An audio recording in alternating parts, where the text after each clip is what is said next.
आप सभी लोग जानते हैं कि 8 सितंबर 2025 भाद्रपद महीने में पड़ने वाली पितृपक्ष है और भाद्रपद महीने की पितृपक्ष सोमवार है और हमारे हिंदू धर्म में इसका बहुत ही बड़ा और विशेष महत्व होता है। अगर कभी भी मौका लग जाए और भाद्रपद महीने का पितृपक्ष सोमवार और भाद्रपद महीने का पितृपक्ष सोमवार है, भाद्रपद महीने का पितृपक्ष सोमवार के दिन तो आप लोगों को सिर्फ और सिर्फ तुलसी की सूखी लकड़ी वाला उपाय तो अवश्य ही करना चाहिए। इन दोनों का संयोग बहुत ही कम आता है।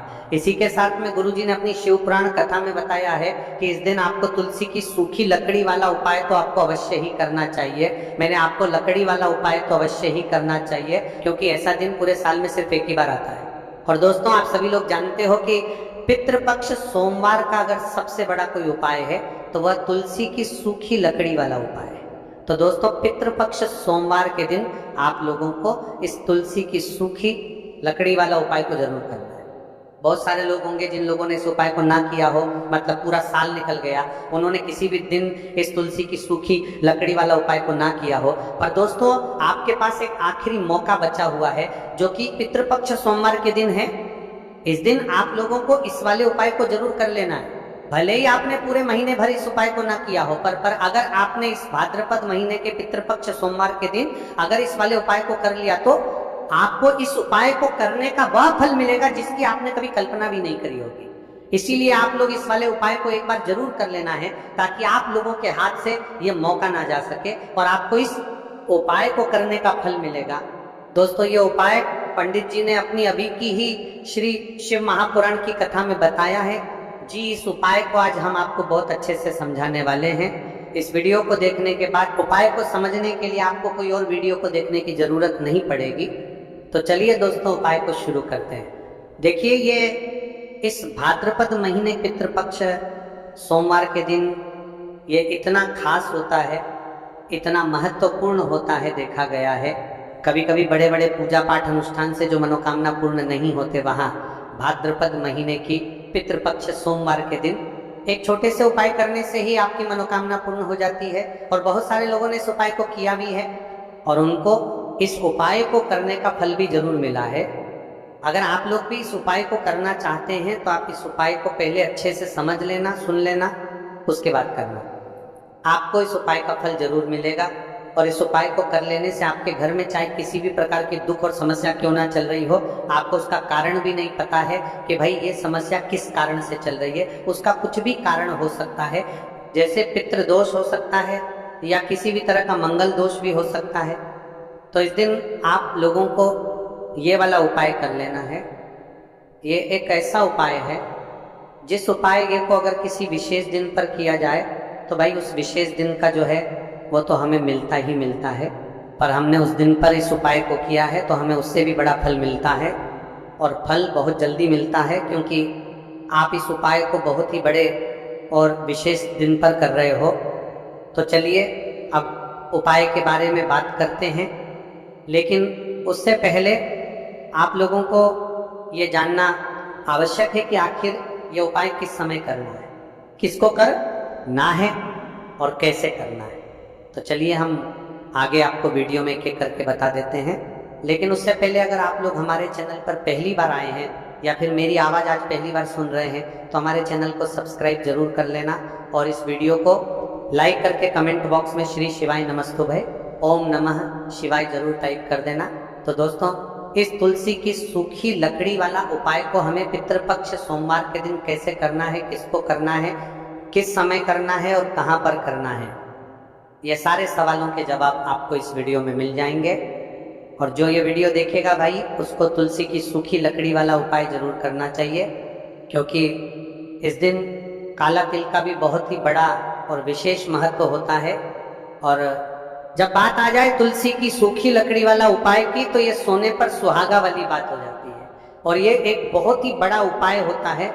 अब दोस्तों, इस तुलसी कि सूखी लकड़ी उपाय को आखिर करना किसको है, सबसे पहले हम लोग वो बात जान लेते हैं। तो देखो, घर की जो बड़ी माताएं बहनें होती हैं, उन माताओं बहनों में से कोई भी एक बड़ी माता बहन इस वाले उपाय को कर सकती है। है। और दोस्तों अगर आप चाहें तो अपने घर में से सभी सदस्यों को भी इस उपाय को करवा सकते हैं। अगर किसी व्यक्ति की खुद की कोई मनोकामना है, खुद की कोई दुख और परेशानी है जो कि वह अपने लिए ही करना चाहता है इस वाले उपाय को, तो वह खुद अपने लिए भी कर सकता है। बाकी अगर कोई घर में से ऐसा है जो कि अपने पूरे घर परिवार की सुख और शांति के लिए ये वाला उपाय करना चाहता है, तो भाई वो भी कर सकता है, उसमें भी कोई दिक्कत वाली बात नहीं। कहने का मतलब यह है कि इस उपाय को हर एक सदस्य भी कर सकता है और पूरे घर परिवार के सदस्य के लिए घर की बड़ी माताओं बहनों में से कोई एक माता बहन भी कर सकती है। माताएं बहनें अगर घर में उपस्थित ना हो या वह ये वाला उपाय ना कर पा रही हो, तो फिर घर का कोई बड़ा सदस्य भी इस तुलसी की सूखी लकड़ी वाला उपाय को कर सकता है, चाहे फिर वह पुरुष ही क्यों ना हो, उसमें कोई भी दिक्कत वाली बात नहीं है। उसके बाद में दोस्तों जो अगला प्रश्न निकल कर आता है वो ये आता है इस उपाय को लेकर कि आखिर इस उपाय को हमें किस समय करना है, सुबह के समय करना है कि शाम के समय करना है। तो देखो इस वाले उपाय को आप लोग सुबह के समय भी कर सकते हो और शाम के समय प्रदोष काल में भी कर सकते हो। अब अगर आप पूछो कि भाई साहब सबसे उत्तम समय कौन सा रहेगा इस तुलसी की सूखी लकड़ी वाला उपाय को करना है, का तो हम आपसे बस यही कहेंगे कि इस उपाय को आप सुबह के समय करेंगे तो ज़्यादा बेहतर होगा। बाकी अगर प्रदोष काल शाम के समय भी करेंगे तो भी अच्छा होगा, उसमें कोई भी दिक्कत वाली बात नहीं है। तो अब दोस्तों जो अगली सबसे बड़ी और महत्वपूर्ण बात आती है वो ये आती है कि सुबह अगर हम उपाय को करेंगे तो हमें कितने बजे से लेकर कितने बजे तक के बीच में करना है, और शाम के समय प्रदोष काल में करेंगे तो हमें कितने बजे से लेकर कितने बजे के बीच में करना है। तो देखो सुबह जितनी जल्दी हो सके आप उपाय को करने की कोशिश करना। बाकी अगर किसी कारणवश लेट भी हो जाओ, थोड़ी देर भी हो जाए, तो 10 या 11 बजे तक भी आप उपाय कर लेना, पर 12:00 बजे से ज्यादा देरी ना हो, ठीक है, इस बात का ध्यान रखना। उसके बाद में दोस्तों अगर शाम के समय प्रदोष काल की बात करें, प्रदोष काल का जो समय है होता है वह शाम के 6 बजे से शुरू हो जाता है। मतलब शाम के 6 प्रदोष काल की बात करें 6 बजे से शुरू हो जाता है, मतलब शाम के से लेकर 7 के बीच का जो समय होता है यह समय प्रदोष काल का समय होता है। तो आप इस उपाय को 7 या 8 बजे के बीच में भी कर सकते हो, मतलब शाम के 6 बजे से रात 8:00 बजे के बीच में आप कभी भी इस वाले उपाय को कर सकते हो, उसमें कोई भी दिक्कत वाली बात नहीं है। देखिए यदि हम किसी भी प्रकार के उपाय को निश्चित दिन और निश्चित तिथि पर करते हैं तो इसका हमें बहुत अधिक लाभ मिलता है, और इन उपायों को करने के बाद हमारे जीवन में बहुत अधिक परिवर्तन आता है। साथ ही साथ ये जो उपाय आपके जीवन की सारी परेशानियों को और सारी बाधाओं को दूर करने वाले हैं। देखिए दोस्तों आज के इस पूरे ही वीडियो में हम आपको 3 चमत्कारिक उपाय बताने वाले हैं, और ये तीनों ही उपाय बहुत ही खास और बहुत ही ज्यादा विशेष होने वाले हैं। तो चलिए दोस्तों जान लेते हैं गुरुजी द्वारा बताए गए सबसे पहले उपाय के बारे में।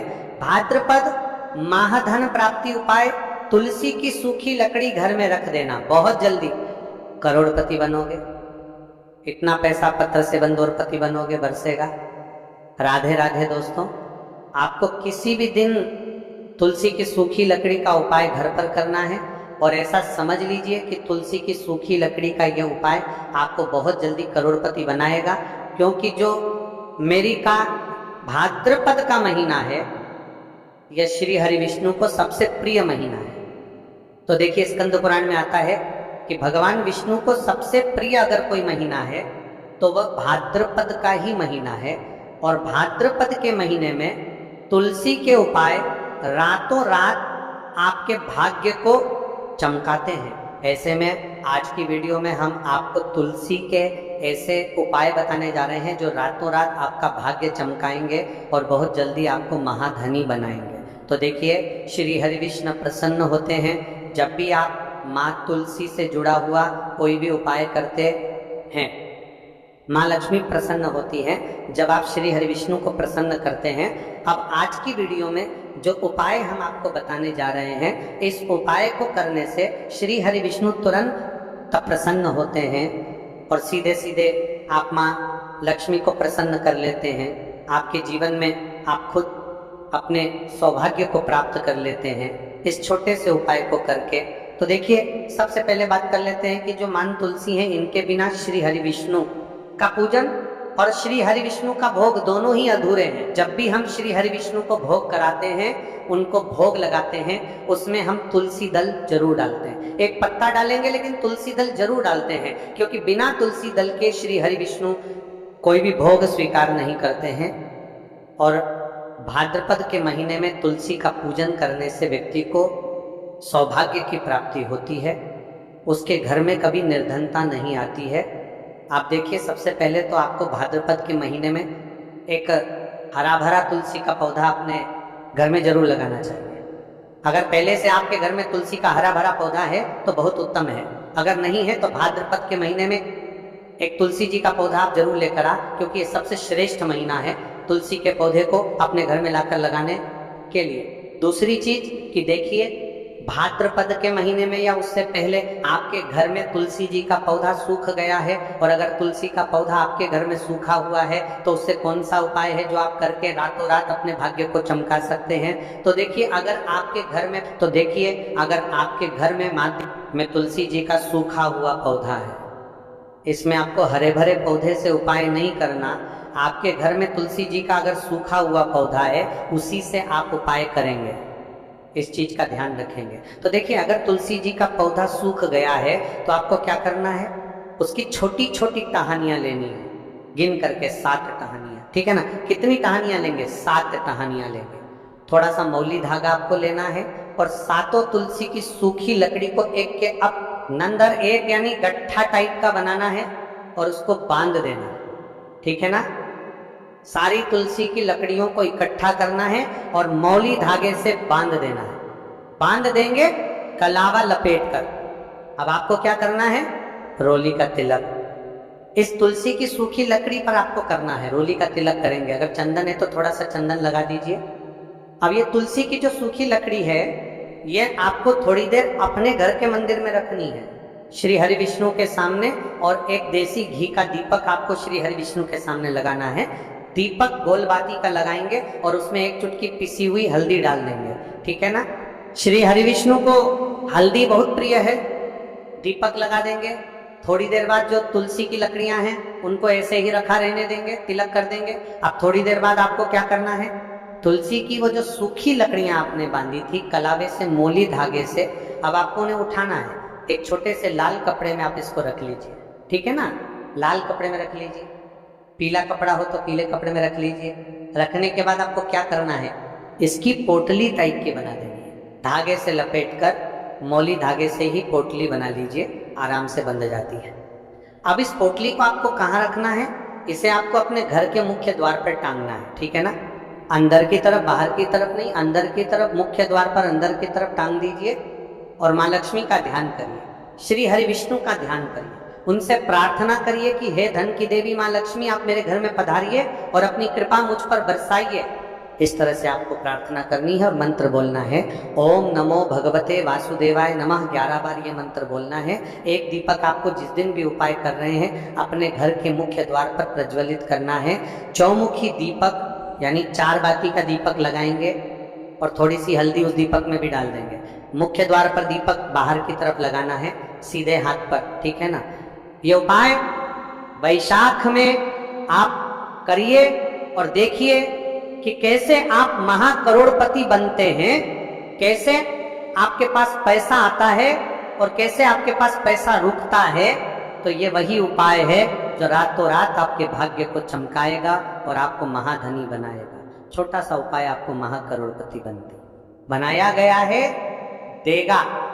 अगर सच्ची श्रद्धा से आपने इस उपाय को कर लिया, साथ ही साथ भाद्रपद के महीने में अगर कोई जूते का दान कर देता है, जूते चप्पलों का कोई दान कर दे इस माह में, तो समझ लीजिए उसे हर वह वस्तु मिलती है जिसकी वह कल्पना करता है, जिसकी वह चाहता है।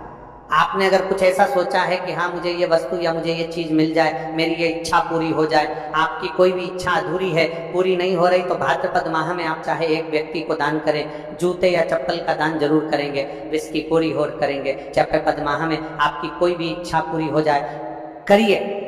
जल का दान इस माह में के लिए जल के दान करिए, जल का दान करिए, जल के तरी करिए, जल के तरी करिए, जल के तरी करिए, जल के तरी करिए, मैं करिए, और फिर देखिए कि आपका भाग्य कैसे आपका साथ देता है और कैसे